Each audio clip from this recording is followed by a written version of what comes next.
Bismillahirrahmanirrahim. Satu ini adalah komik dari Medan, kebanggaan kita bersama. Iya. Namanya Si Lolok, si imut yang suka diolok-olok. Ya udah langsung saja kita panggil adalah Si Lolok.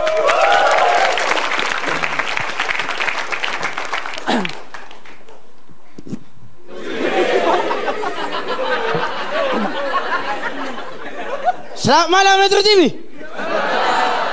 Jawab, selamat malam Metro TV. Assalamualaikum. Masuk.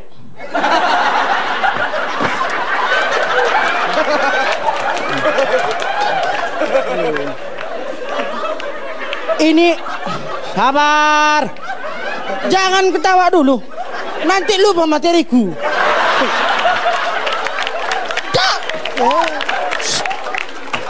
Nah, jadi pas aku nyampe di sini, pas di metro kan ada itu tempat satpam itu kan, dengan satpam. Jangan kau komen dulu, mamam kau nanti. Jadi ini yang nggak enaknya ini jadi orang gendut ini ya, dikira sombong. Ini pas merokok, ya kan? Tadi merokok gitu kan, pas merokok, swap. Ini masih keadaan rokoknya panjang. Masih banyak gitu kan, jatuh. Terus aku bakar lagi yang baru. Ditanya satpam ini kan, bang kok sombong kali, itu kan masih panjang, kok nggak diambil? Bukan gitu masalahnya. Pas mau ngambil kelenteng, walah ini tersetop.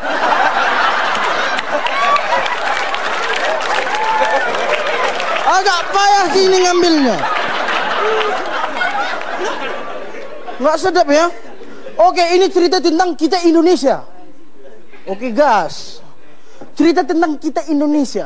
Aku ingat waktu pas ada zamannya itu, waktu pas tahu tortor ya, tortor itu kan dari Batak kan. Itu diklaim sama negara entah apa itu namanya. Iya kan? Negara Upin Ipin. Oh enggak, masalahnya gini. Itu negaranya duluan kita merdeka dari dia. Iya kan? Sebelum lagi lahir Raja Malaysia itu, Raja Batak udah menortor.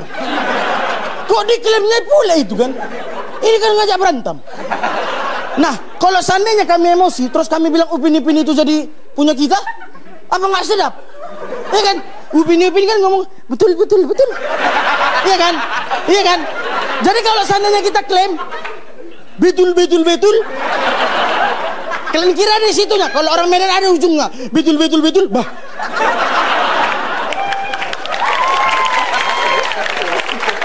Gak sedap kan? Nah, kalau cerita di Medan, ini karakter orang-orang Indonesia lah ya kan, ada Medan, ada Padang, ada apa, banyak. Banyak lah.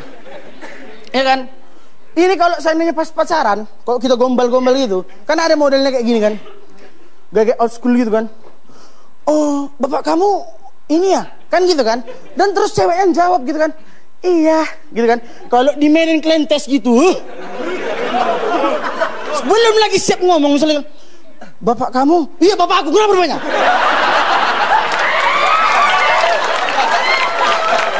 Iya. Makanya nggak sedap ya kan.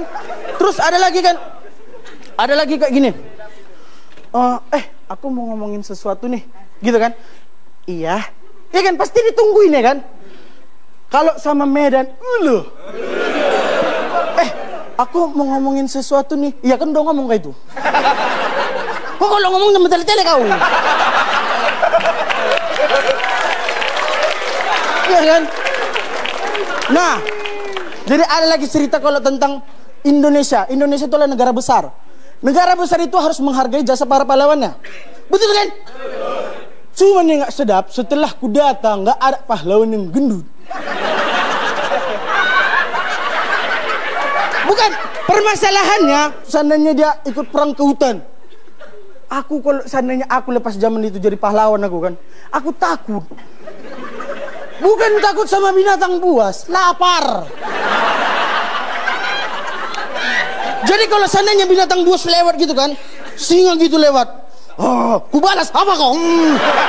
Oke, selamat malam, saya Lolo.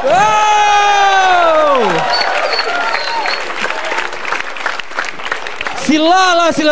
Bah. Kita akan lihat sudut pandang dari komik terakhir dari Jakarta. Bakal banyak sudut pandang yang berbeda tentunya. Kita bakal balik lagi di Battle of Jatuh nih gedubrak. Datang orang. Lu jatuh, Tong. Kagak main kuda lumping. Saya Cak Lontong, salam lemper. Saudara-saudaraku yang lemper. Saya ingatkan sebelumnya, saya di sini tidak ingin membuat Anda tertawa terbahak-bahak, terus-menerus, terpingkal-pingkal, tapi tidak ada kesan dan hilang begitu saja. Jangan mendesis, Anda manusia bukan ular. Saya kesini untuk mengajak Anda mikir. Bukalah pikiran Anda. Saya akan membahas tentang miskin dan sederhana. Apakah sama? Beda. Miskin itu kondisi hidup, sederhana adalah cara hidup. Saya sering makan di warung, ada yang tanya, Cak Lontong kok nggak makan di restoran? Miskin ya? Saya sederhana. Saya sering belanja di pasar uler, di Priok. Ada yang ketemu, kok belanjanya nggak di mall? Cak Lontong miskin ya? Saya sederhana. Saya sering kemana-mana naik angkutan umum, kok nggak bawa mobil sendiri? Cak Lontong miskin ya? Saya sederhana. Di sini saya tegaskan, Cak Lontong adalah orang sederhana yang miskin. Anda jangan menertawakan saya. Saya tidak tahu apakah Anda ini mampu, orang mampu atau orang kaya. Tapi kalau saya lihat sebelum Anda tadi duduk di sini, perilaku Anda tidak menunjukkan itu.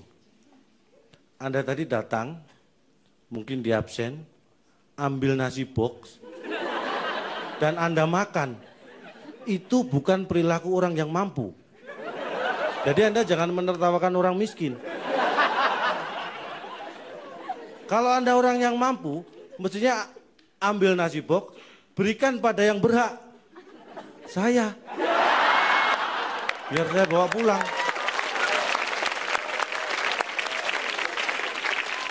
Tugas Anda mikir, bukan tepuk tangan. Apakah miskin bisa dirubah? Bisa. Miskin kondisi hidup bisa dirubah. Teman saya jadi stand up comedian karena pengen sukses, pengen terkenal. Tapi yang lebih penting adalah kesiapan Anda ketika Anda sudah menjadi terkenal dan sukses. Karena teman saya itu ternyata tidak siap. Dia pengen terkenal, begitu terkenal, kemana-mana pakai kacamata hitam, pakai topi, supaya tidak dikenali orang. Kalau ada yang nanya pin BB-nya, jangan dikasih oi. Jangan sembarangan ngasih pin BB gua. Itulah orang yang punya tujuan tapi tidak siap ketika dia sudah sampai ke tujuannya. Kasihan deh lu. Apa yang harus kita lakukan pada kondisi ini? Hanya satu kuncinya.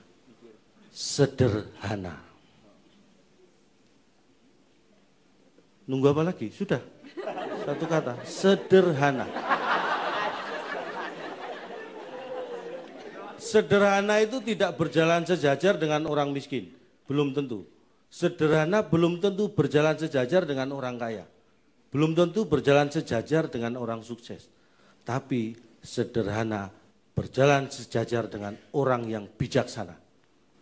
Makanya jadilah orang yang sederhana supaya bijaksana. Orang sederhana itu tidak berlebihan. Tidak sok pamer. Atau zaman sekarang bilang tidak lebay.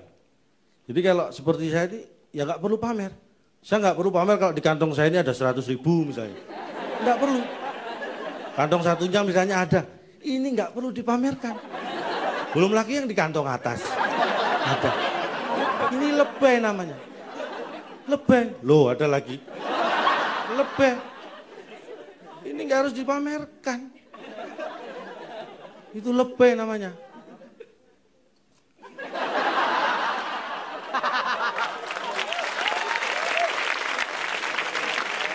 Dan ternyata penyakit lebay itu bukan hanya terjadi pada orang kaya. Orang miskin pun bisa lebay. Jangan dikira nggak ada. Tetangga saya itu miskin, dia nggak kerja. Kalau ditanya, kenapa nggak kerja? Nggak ada ongkos. Karena kita simpati, kita beri ongkos. Masih belum berangkat kerja. Kenapa nggak berangkat? Kan sudah ada ongkos. Nggak ada baju sama sepatu. Kita belikan. Kasih baju sepatu. Nggak berangkat juga. Dia memang orang nggak punya. Sekarang sudah punya ongkos, sudah punya baju, sudah punya sepatu. Kenapa nggak berangkat? Saya orang nggak punya. Saya nggak punya waktu untuk kerja. Itu kan lebay. Karena dia hidup itu dari rangkaian waktu, kenapa dia bisa bilang nggak punya waktu? Ini yang harus Anda ingat. Hidup ini adalah pilihan. Anda harus menentukannya sekarang. Anda harus memilih sekarang. Atau pilihan itu yang akan menentukan hidup Anda. Itu akan sakit. Seperti saya nanti. Mikir. Dan bila Anda tidak mencapai suatu kebahagiaan dan pintu kebahagiaan itu tertutup buat Anda, sebenarnya sadarlah bahwa ada pintu lain yang terbuka. Tapi karena kita terlalu sering dan terpaku pada pintu yang tertutup, kita tidak melihat pintu kebahagiaan lain yang terbuka. Tirulah teori maling. Begitu dia menemui pintu tertutup, dia akan berusaha mencari pintu yang terbuka lainnya. Ada baiknya teori maling kita ambil. Jadi orang jangan mudah terharu, tapi mudahlah tersentuh dan tergerak hatimu. Orang terharu kalau melihat kemiskinan, pertama kali yang diambil adalah sapu tangan, bukan dompetnya. Orang yang tergerak hatinya, begitu melihat kemiskinan, yang pertama kali diambil adalah dompetnya. Tapi ada satu hal yang tidak boleh Anda tiru. Ada orang yang begitu melihat keramaian, yang pertama diambil adalah dompet orang lain. Itu copet. Jangan mengulangi kesalahan saya. Saya serius. Dan kalau saya serius bukan berarti Anda